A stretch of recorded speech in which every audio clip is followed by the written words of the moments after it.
Bonjour à toutes et à tous. L'émission que vous allez voir aujourd'hui est un petit peu différente de celle que vous avez vue hier, mais finalement elle ressemblera davantage à toutes celles qui vont suivre ensuite.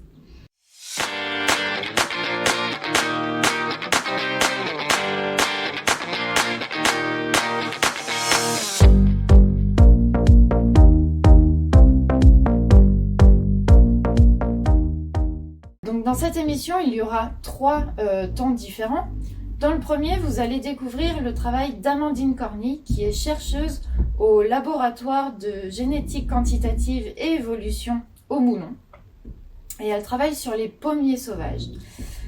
Ensuite, vous allez découvrir un livre qui fait partie de la sélection de la catégorie adulte du prix du livre scientifique. Donc le prix du livre scientifique est un concours que nous organisons avec la communauté d'agglomération Paris-Saclay, où ce sont les lecteurs des médiathèques donc qui votent pour leur livre préféré selon la sélection qui a été faite par le jury. Et donc aujourd'hui vous découvrirez les parasites manipulateurs de Clément Lagru. Et ensuite, pour terminer les émissions, on finira sur une petite expérience que les enfants pourront réaliser, alors avec l'aide de leurs parents bien sûr, et donc tout ça avec le matériel domestique donc, que vous avez à disposition à la maison.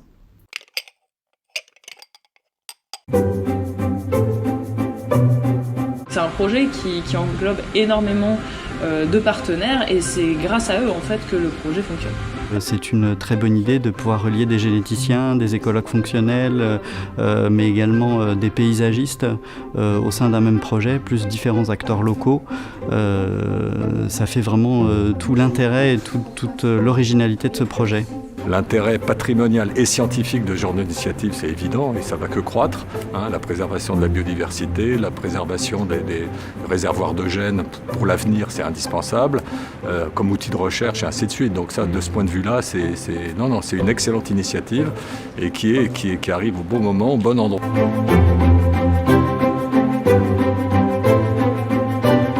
Moi, je m'intéresse principalement à comprendre quels sont les mécanismes évolutifs à l'origine de la diversité dans les écosystèmes. Et en particulier, je m'intéresse à comprendre ces mécanismes évolutifs à l'origine de la diversité chez des espèces cultivées et chez leurs apparentés sauvages, en me focalisant sur les pommiers. Le pommier sauvage européen, qu'on appelle Malus sylvestris, et le pommier cultivé, qu'on appelle Malus domestica. Donc Malus domestica, c'est l'espèce qui produit l'ensemble des variétés qu'on connaît à l'heure actuelle et qu'on voit aussi dans les vergers conservatoires. Et donc, en utilisant des marqueurs génétiques, on a montré que le pommier sauvage européen, en fait, était une espèce ancestrale au pommier cultivé, qu'il avait contribué à certaines variétés qu'on connaît à l'heure actuelle et qu'il avait résisté aux derniers changements climatiques et aux pathogènes en Europe. On a aussi montré que le pommier cultivé et le pommier sauvage européen s'hybridaient beaucoup, au point que ces hybridations pouvaient potentiellement menacer le pommier sauvage européen dans nos forêts. D'autant plus que si on ajoute la dégradation actuelle de ces habitats, à l'époque, on s'est dit qu'il était temps de mettre en place des programmes de conservation. Il est urgent en fait de conserver les groupes génétiques, les populations qu'on connaît à l'heure actuelle à l'échelle de l'Europe, à l'échelle de la distribution du pommier sauvage, pour ensuite l'utiliser à la fois à des fins d'amélioration variétale, mais aussi à des fins de recherche pour aussi comprendre si ces groupes génétiques peuvent potentiellement s'adapter au climat, à leurs ravageurs. Et c'est le but de ce verger, de mettre ces groupes génétiques dans un environnement commun pour voir comment ces différents groupes génétiques répondent au climat par exemple, ou à l'attaque des ravageurs et des pathogènes locaux. C'est un projet interdisciplinaire puisqu'il faut comprendre à la fois le comportement de la plante, c'est-à-dire la physiologie de la plante en réponse à un environnement, mais aussi quels gènes sont impliqués.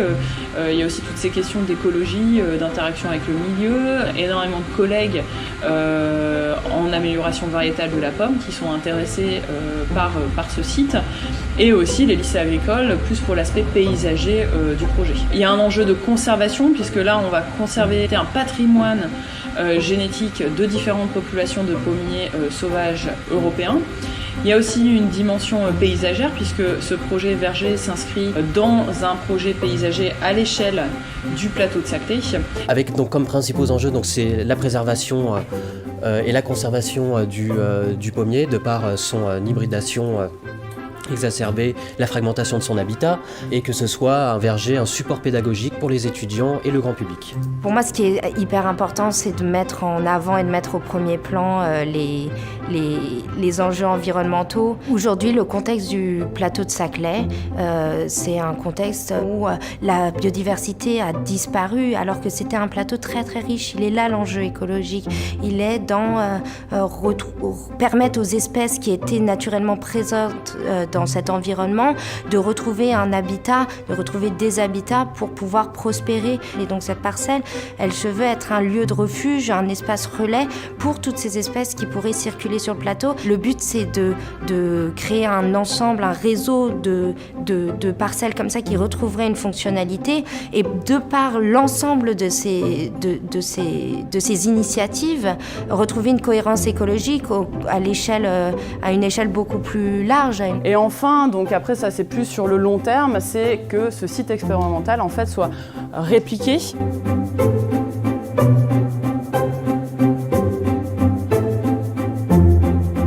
Ici, on a trouvé un endroit, un hectare, qui était prêt à accueillir les différentes populations j'en avais découvertes. Donc on est reparti sur le terrain. On a échantillonné des pépins issus des populations qu'on avait caractérisées génétiquement il y a environ 5-6 ans. Et à partir de ces pépins, on les a ensuite fait pousser et on les a mis ici en serre. Et ils seront bientôt transférés sur le verger et sur d'autres sites en Europe. Pendant longtemps, la parcelle faisait l'objet de cultures annuelles que sont le blé et le maïs. Ces cultures étaient par la suite exportées. La première étape de ce projet est la mise en place d'une clôture délimitant la parcelle. On ne cultivera plus la parcelle. Avec l'arrêt des cultures, le site sera colonisé naturellement par des plantes herbacées typiques des prairies. Le long de la clôture sera implantée une haie bocagère constituée d'arbustes, de lianes et d'arbres dont les floraisons s'étaleront sur l'année. En grandissant, les racines des plantes herbacées et de la haie vont décompacter le sol et ainsi permettre l'infiltration de l'eau et de l'air. De plus, cette haie bocagère servira de brise-vent pour la parcelle. Les plantes ayant un cycle de vie court se décomposeront pour former une litière végétale, nourrir les lombrics et les autres organismes du sol. La matière végétale dégradée par cette faune souterraine formera l'humus et participera au complexe argilo-humique. La terre retrouvera alors une structure aérée qui pourra stocker de l'eau dans sa réserve utilisable par les plantes et les excédents d'eau pourront être drainés. C'est la vie au sein du sol qui foisonnera et par conséquent permettra une bonne croissance des différentes strates, des herbes, des arbustes et des arbres du verger. Toute cette végétation, incluant les pommiers sauvages plantés, sera le support de vie des espèces animales indigènes du plateau de Saclay.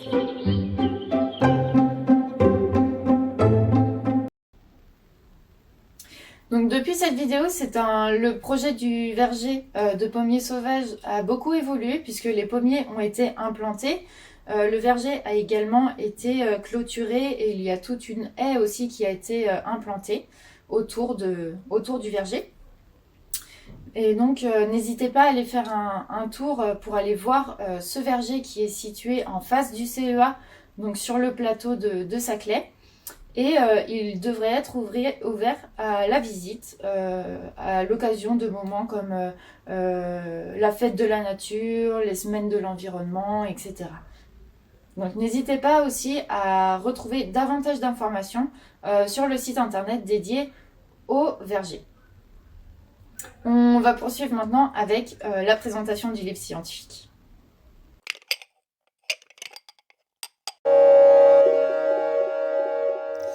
Aujourd'hui, on parle du livre « Les parasites manipulateurs, sommes-nous sous influence ?» C'est un livre qui est publié aux éditions Humaine Science. Il est écrit par Clément Lagru, qui est parasitologue. Si, ça existe. Il parle des parasites. Vous savez, les puces, les champignons, les virus, les bactéries. Et ils sont nombreux sur Terre. Rien que pour l'être humain, on n'en compte pas moins de 1400. Et au total, c'est la moitié de la biodiversité globale qui est constituée d'organismes parasitaires. Attention, parasite ne veut pas dire ennemi. Certains vivent en symbiose avec leur hôte et leur rendent bien service. Pour les humains, c'est le cas par exemple de la flore intestinale ou encore des microbes sur notre épiderme. L'auteur est vraiment passionné par son sujet. Il nous plonge dans ce monde fascinant et souvent inconnu, avec pour objectif de changer notre regard sur eux. Et ça marche. Il utilise de nombreux exemples pour nous expliquer comment les parasites font pour manipuler leur hôte. Et dans ce rayon, vous n'êtes pas au bout de vos surprises. Ce serait sans doute l'incroyable pouvoir qu'un parasite peut avoir sur son hôte. Certains hôtes vont par exemple changer de couleur, voire devenir fluo, et même, dans certains cas, adopter des comportements suicidaires. Ah, et aussi, en fait, les parasites sont hyper importants dans les écosystèmes. Comme ils ont beaucoup d'interactions avec leurs hôtes, ce sont un peu des sentinelles de la biodiversité. Et par leur présence, ils régulent les populations et les sélections des individus. On recommande pour changer notre vision sur les parasites. Certes, on trouve quelques répétitions et le plan mériterait d'être un peu plus clair. Ceci dit, c'est un livre facile d'accès et on y apprend beaucoup de choses. Les nombreux exemples aident à bien comprendre les propos de l'auteur et on sent vraiment sa passion pour le sujet. Et le tout avec quelques touches d'humour, ce qui ne fait jamais de mal.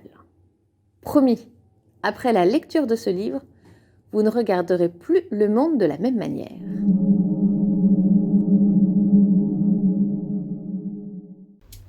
Et c'est maintenant le moment de convier les enfants pour la petite expérience. Je file au labo.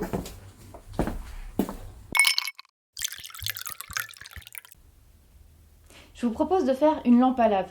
Si vous ne savez pas ce que c'est pas important. C'est juste un nom qu'on donnait à un espèce d'objet plutôt long, où il y avait un espèce de liquide qui remontait, qui faisait des bulles de formes différentes. Alors ça s'appelait lampe, mais en vrai, ça n'éclairait pas beaucoup. C'était plutôt la mode dans les années 90. Donc si vous vous en souvenez pas, c'est peut-être normal.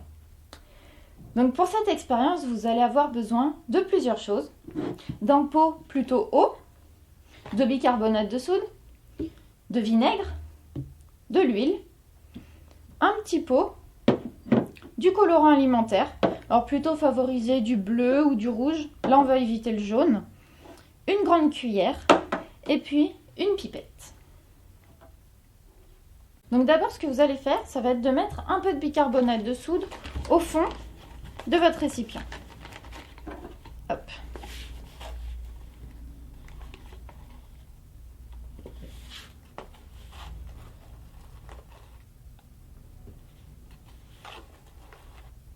Voilà. Donc vous mettez un petit centimètre au fond, très bien. Et ensuite vous allez remplir votre bocal avec l'huile.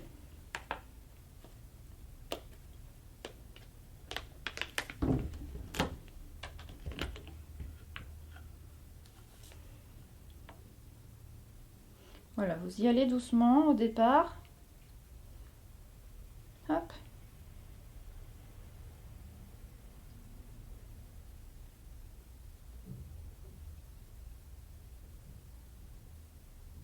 Voilà. Ensuite, donc vous pouvez laisser ça reposer tranquillement de côté. Dans votre petit pot, vous allez faire un mélange donc avec un peu de vinaigre et un peu de colorant alimentaire pour que ce soit joli.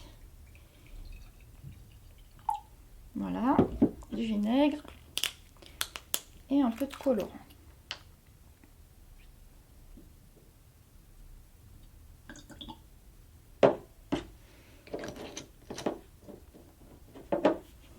Et donc maintenant, ce que je vais faire, c'est qu'avec ma pipette, je vais prendre quelques gouttes de vinaigre et je vais les mettre dans mon huile et on va regarder ce qui se passe.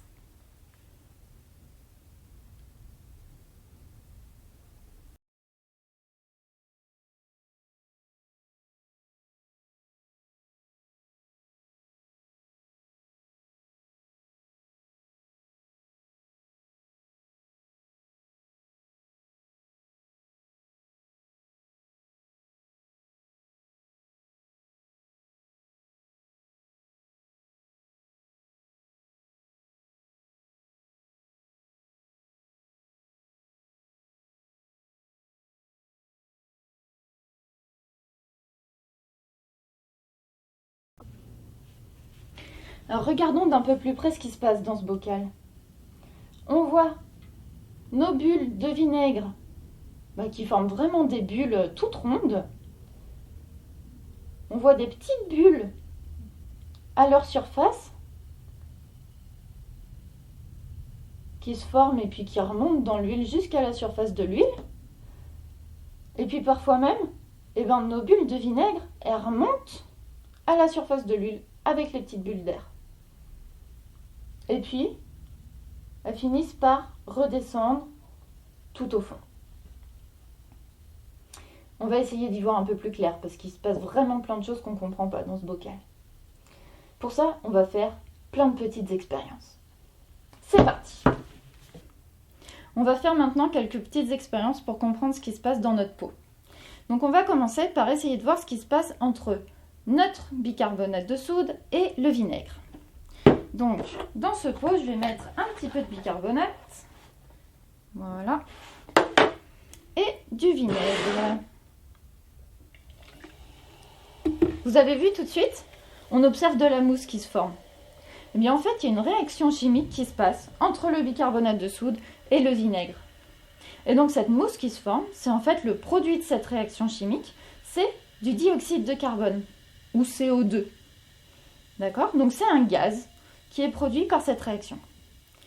Eh bien, finalement, ce gaz, cette mousse, ça peut nous rappeler les petites bulles qui se forment dans notre lampe à lave. D'accord? Effectivement, les bulles qu'on observe se former à la surface de nos bulles de vinaigre et de vinaigre coloré, c'est bien du dioxyde de carbone et c'est bien, il se forme bien au moment où la bulle de vinaigre arrive en contact avec le bicarbonate de soude qui est au fond du pot. D'accord? Ensuite, on va comprendre justement pourquoi notre vinaigre descend jusqu'en bas du pot pour rentrer en contact avec le bicarbonate de soude. Alors, deuxième petite expérience, on va essayer de comprendre pourquoi finalement notre vinaigre, il va descendre jusqu'au fond du pot pour arriver jusqu'au bicarbonate de soude. Donc, j'ai un pot ici, j'ai une petite coupelle où je vais mettre donc 50 g d'huile.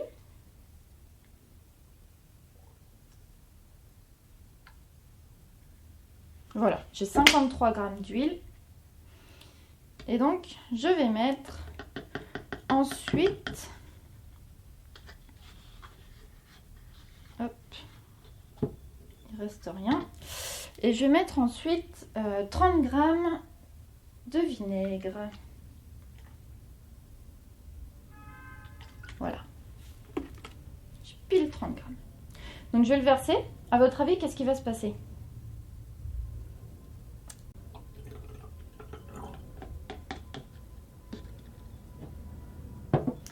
Alors vous voyez, j'ai ma couche de vinaigre ici, qui est bien transparente, et ma couche d'huile juste au-dessus. Surprenant, non? Et alors, si je mélange, qu'est-ce qui se passe? Alors là, ça c'est mélangé. Et en fait, c'est déjà en train de se réorganiser. On a notre couche d'huile qui est en train de réapparaître ici. Ici, on a plein de petites bulles. Et en dessous, on a notre couche de vinaigre. Donc, on va laisser un petit peu. On voit bien, hein, ça se reforme déjà. Et donc, j'ai bien fermé. Si je retourne, est-ce que j'arrive à inverser l'ordre des couches? Est-ce que ça va rester dans ce sens? Eh bien, j'ai l'huile encore qui est en haut.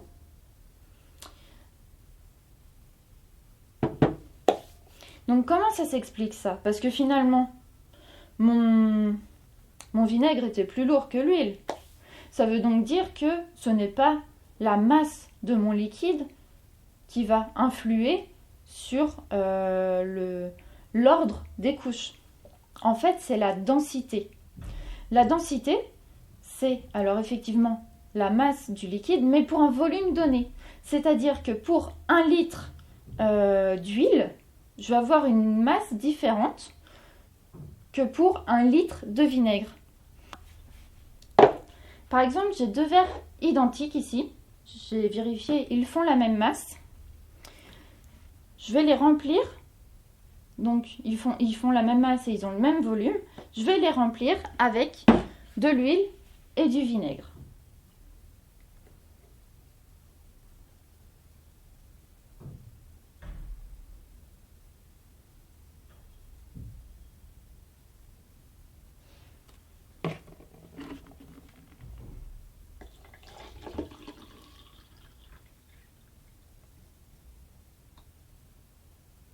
Voilà, ils sont tous les deux remplis de la même manière. Donc je vais regarder combien ils pèsent chacun. Le vinaigre pèse 318 grammes.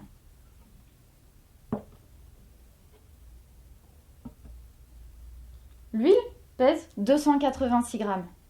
Vous avez vu, on a mis le même volume et pourtant ils ont une masse différente. Ça veut dire que la densité de l'huile est plus faible que celle du vinaigre. Et donc, qui dit densité plus faible, eh bien, il va s'ordonner de cette manière. Les liquides qui ont une densité plus faible seront plus en surface. Donc, quel rapport avec notre expérience? Eh bien, ça veut bien dire que dans notre expérience, quand on rajoute du vinaigre, il va descendre vers le fond. En descendant vers le fond, il rentre en contact avec le bicarbonate de soude. On a notre petite réaction chimique qui se passe, celle qu'on a vue tout à l'heure. Et donc, les petites bulles qui vont se former, les bulles de dioxyde de carbone qui se forment sur les bulles de liquide de vinaigre, vont par contre faire comme une bouée et vont leur permettre de remonter à la surface du vinaigre, de l'huile, pardon. Et dès qu'elles auront explosé à la surface, c'est ce qui se passe souvent avec les bulles de gaz, quand les bulles de dioxyde de carbone auront explosé à la surface, eh bien le vinaigre va perdre sa bouée et va redescendre au fond. Voilà, vous savez tout des lampes à lave. Donc j'espère que cette expérience vous a plu et qu'on se retrouvera demain.